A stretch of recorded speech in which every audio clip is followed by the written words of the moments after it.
Mon voiture, j'étais à l'arrière, ils m'ont mis à l'arrière. J'étais embrigadé par deux terroristes. Et là, vous dites, j'ai cru que j'allais mourir. Dès la minute même où ils m'avaient braqué dans Dans le café, surtout que j'avais mon flingue. J'étais armé, je disposais d'un 9 mm autrichien de l'avant-guerre. Pour vous protéger. C'était l'instinct de conservation. Je l'avais, c'est une arme, en quelque sorte, on peut dire de collection, mais je ne pouvais rien faire. J'étais pris au dépourvu juste au moment où j'étais rentré au café.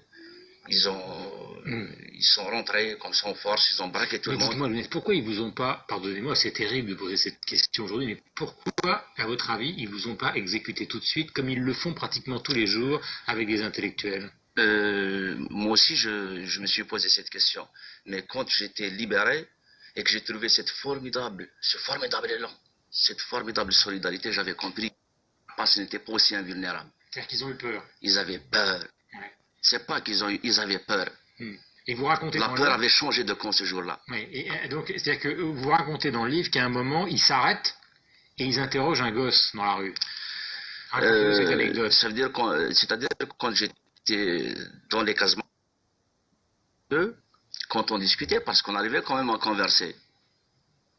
Quand ils me traitaient de mécréant, quand ils me traitaient de synonyme de dépravation, ils m'ont dit, comme quoi qu'ils ont questionné un gosse, ils lui ont dit, au nom de Dieu, viens, on va t'envoyer, ou un peu le gosse réticent qui dit non, je ne viens pas et tout. Après ils me disent au nom de Matou, viens, et le gosse vient ici pour Matou, je viendrai. Tout de suite. Après ils m'ont reproché, ils m'ont dit, vous vous rendez compte?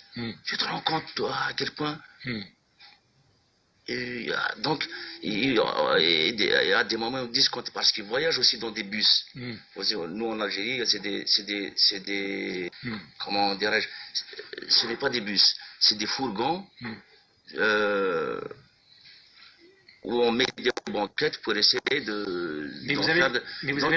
Excusez-moi, excusez-moi, mais quand ils écoutaient mes chansons, on me reprochait aussi que les gens écoutaient mes chansons religieusement.